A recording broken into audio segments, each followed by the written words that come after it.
Bonjour à tous, bienvenue dans la question santé. Nous sommes toujours avec le docteur Boubacar Signaté, médecin urgentiste à SOS Médecins. Et aujourd'hui, nous parlons d'asthme. Qu'est-ce qu'une crise d'asthme, docteur? Bonjour Karine et bonjour chers auditeurs. Qu'est-ce qu'une crise d'asthme? Alors la crise d'asthme est un épisode de gêne respiratoire sifflante. Donc on appelle ça une dyspnée qui est caractérisée par une inflammation des bronches, une contraction des muscles qui entourent les bronches, donc qui rend le passage de l'air plus difficile, surtout à l'expiration. Une grande sécrétion de mucus, c'est une substance qui protège les bronches, ce qui réduit l'espace pour le flux d'air. Et quels sont justement les gestes d'urgence à faire face à une crise d'asthme? Gardez votre calme et rassurez la victime. En effet, l'angoisse ne peut qu'aggraver la crise. Mettez la victime dans la position où elle se sent le mieux, souvent une position assise, et desserrez ses vêtements. Surtout ne pas allonger un malade qui présente une crise d'asthme. Demandez-lui de respirer lentement et profondément. Demandez-lui si elle prend habituellement des médicaments, donc vous les lui procurez.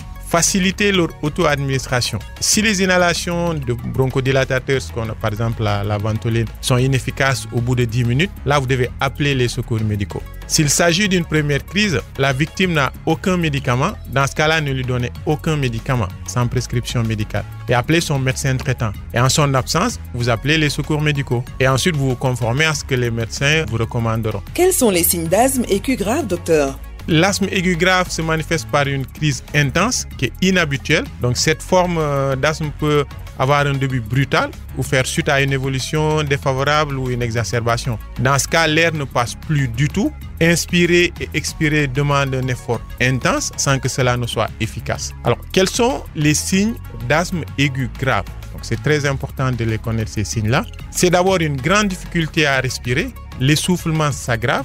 Donc la respiration devient rapide et courte. Donc l'espace entre les côtes et au-dessus des clavicules se creuse. Une coloration bleutée de la peau qui apparaît, surtout au niveau des lèvres et des ongles, qui deviennent, on va dire, plus foncés si c'est quelqu'un qui a la peau foncée. Des sueurs qui apparaissent, une dilatation des narines. La personne ne peut plus parler. Là, la victime présente des signes d'épuisement. Donc dans ce cas-là, elle peut devenir somnolente, voire perdre conscience et enfin s'arrêter de respirer. Devant la présence d'un de ces signes, donc il y en a 6 si vous les avez retenus, il s'agit d'une urgence vitale. Donc la personne risque de mourir rapidement. Là, il faut appeler tout de suite les secours médicaux. Voilà, c'est tout pour la question santé de ce jour qui, je rappelle, abordait la question de l'asthme. Merci beaucoup, docteur. Je rappelle que vous êtes médecin urgentiste à SOS Médecins, docteur Boubacar Signaté.